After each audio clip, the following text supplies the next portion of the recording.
For 3 years prior to the pandemic, I made annual trips to Scotland and England to speak at conferences and in churches, always with my friend John Churcher as host. In a recent conversation with John, he told me that I had lost a lot of my audience in England when I made the conscious decision to stop talking about Donald Trump. It seems that a lot of my popularity in Great Britain was predicated on our mutual disgust for America's Clementine Caligula. I hate losing listeners, and I would certainly welcome another invitation to go on a lecture tour with John, but I have to admit, I think I still hate thinking about Donald Trump even a little bit more. I hate how I feel when I have to read too much or hear too much about him, either of his past administration or his hope of returning to the White House. I still think that the threat of fascism is real. I'm worried about the health of democracy all over the world as right-wing and sometimes fascist and sometimes even neo-Nazi political candidates gain popularity in countries which, quite frankly, should know better.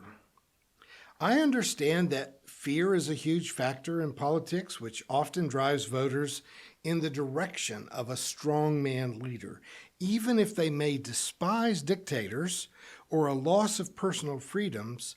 They crave a feeling of security even more.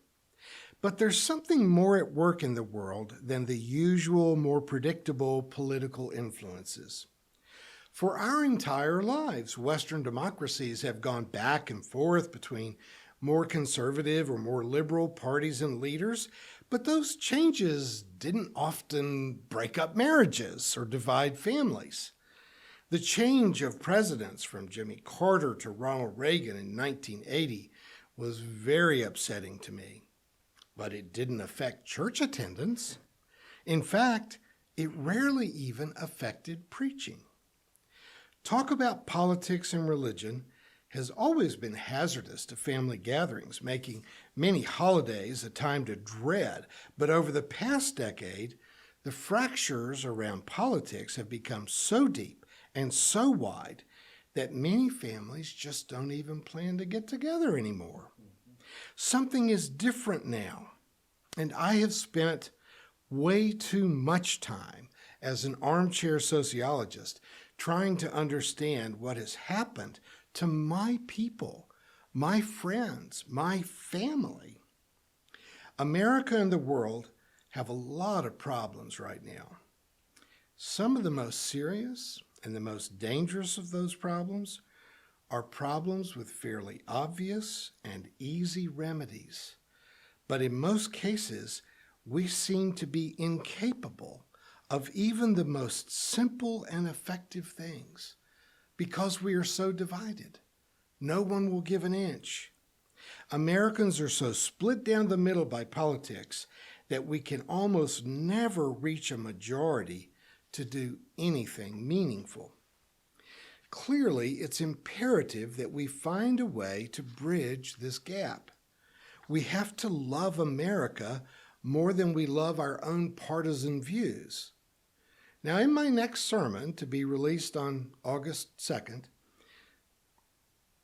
I'll just tell you now, I'm going to open up a whole new can of whoop-ass on the corruption in Congress and the Supreme Court.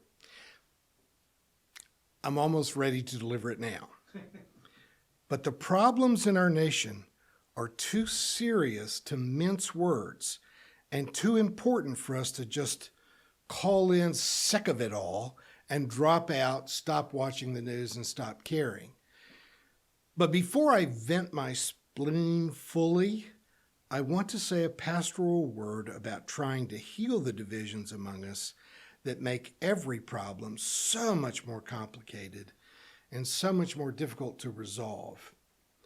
I have long believed that if we take the time to fully understand another person, even an enemy, that we can find ourselves capable of forgiving them. That doesn't mean that understanding becomes justification. Doesn't mean that we agree with them. but you can listen to a person who has hurt you or disappointed you. And if you can fully understand why they did what they did, what led to that point in their lives, why they acted the way that they did, you may still be aware that that person really sucks. But understanding at least gives you the room, the opportunity to come to forgiveness. I hope that the name Paul Tillich is familiar to you. He was one of the early 20th century's most profound and important thinkers, but he's really often overlooked, frankly, because most of the time he's just hard to understand. But he was a theologian who lived through the moral crisis that was World War II and the Holocaust, and his attempts at plumbing the depth of what went wrong with the world is important for us to listen to in this time of our own moral crisis. Tillich writes, "The three functions of creative justice are listening, giving, and forgiving." He says that the first duty of love is to listen. We cannot understand the moral divide between progressives and conservatives. We cannot understand how almost half of our country's voters, as of today, still want to re-elect Donald Trump, even after we've seen all of his moral failings, his dishonesty, his greed, his philandering, his contempt for democracy, his fascist inclinations, his narcissism, all of which have been very clearly revealed, not just in the media, but in courtrooms. If we can't get our head around what attracts 47% of American voters to a person as flawed as Donald Trump, then we can never understand the chasm that exists between Trump voters and the rest of us. If we refuse to listen to them long enough to understand them, we will always be at loggerheads. We cannot forgive them if we cannot first understand them. Now, agreement is not really the goal, not for me. Unity is probably entirely impossible. But if listening can lead us to understand one another to the point that we could just turn down the hateful rhetoric, the mutual rejection, maybe we can find some common ground where we can work on solutions that will help everyone. M. Scott Peck writes in his famous book, The Road Less Traveled, "Since true listening involves a setting aside of the self, it also temporarily involves a total acceptance of others. Sensing this acceptance, the speaker will feel less and less vulnerable and more inclined to open up the inner recesses of his or her mind to the listener. As this happens, speaker and listener begin to appreciate each other more and more, and the dance of love is begun again." Peck speaks at length about the fact that there are different types of listening. Some people just talk all the time, and that could be a compulsive behavior. Sometimes it's just a bad social habit, and you can't give that person unending attention or your undivided attention. But you don't listen intently all the time. No one could. But there are times when loving someone means that you will give them your undivided attention and listen to them with the intent of understanding them. We've all been in conversations, to call them that, they aren't really conversations at all, when people are constantly interrupting one another in order to object or to contradict the other person. They are not listening to understand. They're pretending to listen while they compose their response in their own minds. When someone keeps interrupting you to offer either advice or a contradiction, you know that they're not listening to you at all. And if you think about it, it doesn't feel good, does it? You don't feel loved when someone is way too quick to presume that you're wrong or that they are so brilliant that they can tell you what to think or to do. The first duty of love, as Tillich says, is to listen. Listen to understand.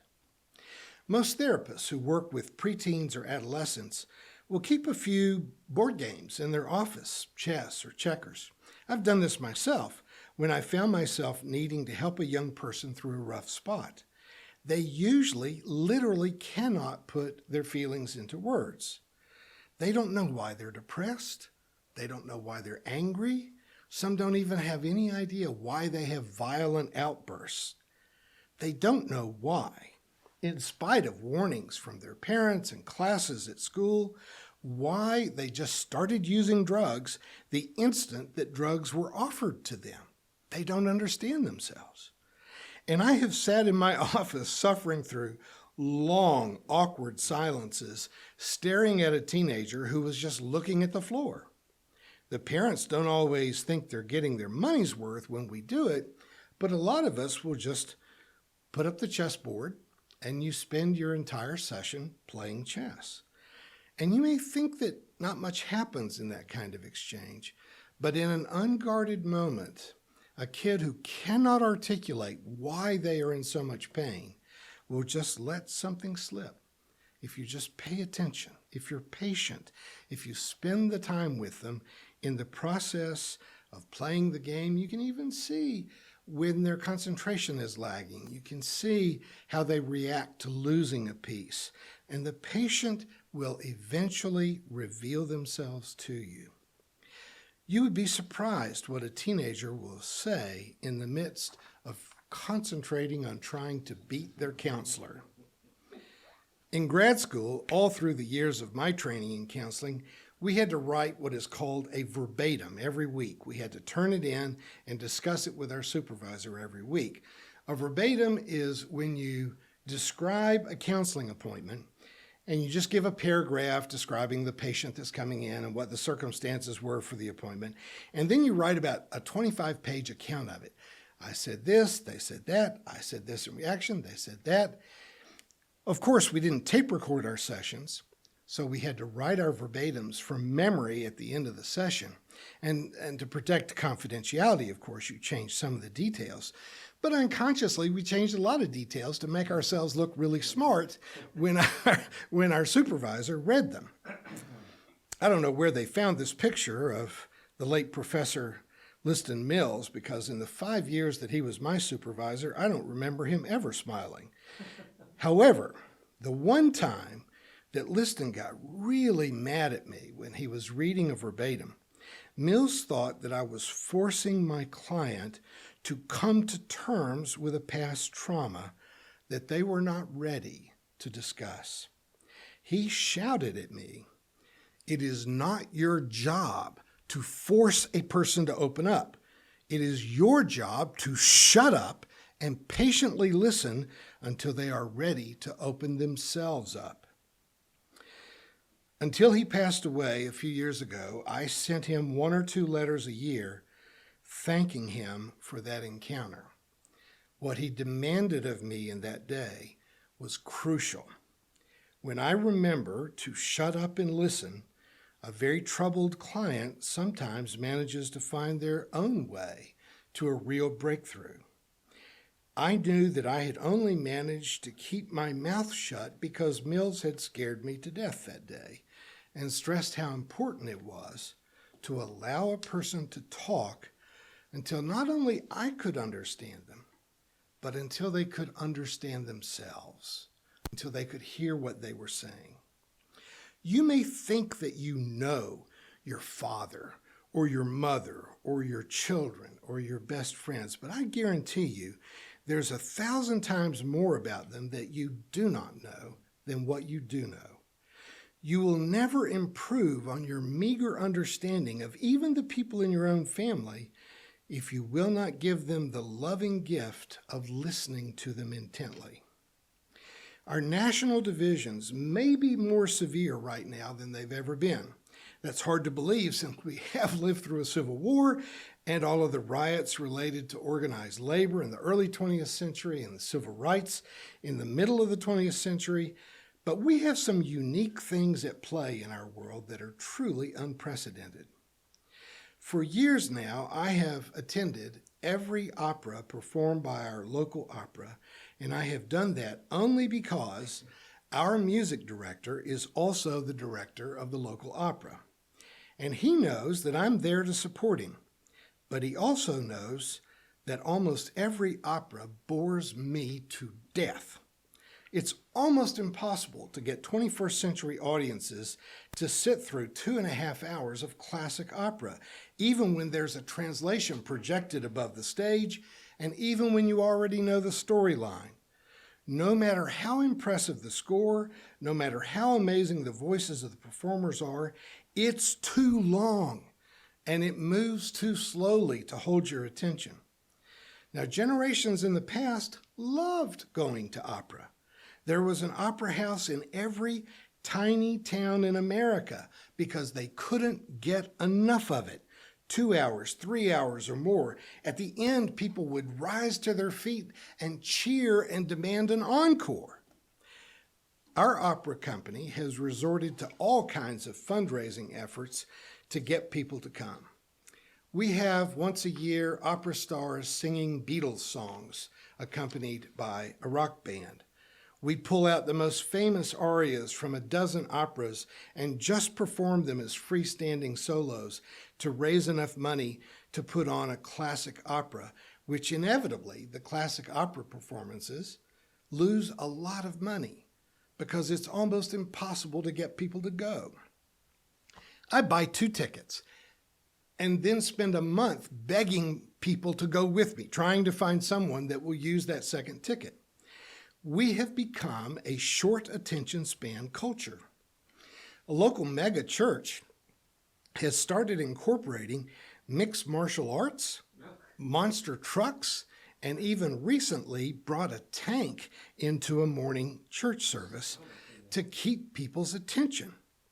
Now, I blame MTV for hypnotizing kids into staring at a rapidly changing series of images that flash between guitar players and things blowing up and burning buildings and scantily clad models. Then we invented cell phones that have become so addictive that most of us can't even go to the restroom without it.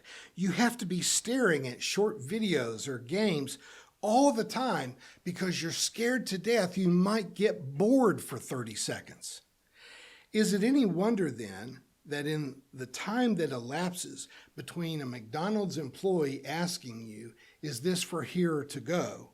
and you reply, "No, I'm going to eat it here in your lovely dining room," that they've already stopped listening and they hand you your order all bagged up for travel? Somehow, having the information superhighway in the palm of our hands 24 hours a day is making us dumber, or at least it teaches us to never pay attention to anyone. It may seem like a stretch to you, but I blame not the division itself, but the degree and severity of the division in our country on the short attention span that we have inherited from our phones and the internet in general, with all of the TikTok videos and Facebook memes that take only seconds to digest before moving to the next stimulating, though probably entirely false, video or image. Isn't there someone in your life that you used to love that you no longer speak to because they voted for Donald Trump? Or because they refused to get a COVID vaccine? Or they tried to get you to invest in imaginary Bitcoin? Don't you miss them just a little? Do you remember when you could fill your house to capacity for a holiday dinner or party? Remember when you might get 200 Christmas cards in December? Now, do you ever, as I certainly do, have difficulty in finding someone, anyone, just one person, to go see a movie with? The division that has pulled apart churches, families, corporations, and friendships is killing us. But the solution is not hard. It isn't easy, but you can do it. You pick a time and a place. Pick a person you've neglected for years and give them your undivided attention. Listen to them until they feel like they have been heard. Don't argue or explain or correct. Just listen and see if you can find room in your heart to love them again. If you do, write me an abbreviated verbatim and send it to me at this address appearing on your screen, because I'd really like to know how it went. Thank you for watching our videos. We are entirely dependent on the donations of our listeners and members. We hope that you find this content to be important enough to help us to keep offering these videos to the public at no charge by becoming a regular contributor. Please click on the donate button on our website at www.spfccc.org. Thank you for your support of progressive religious programming.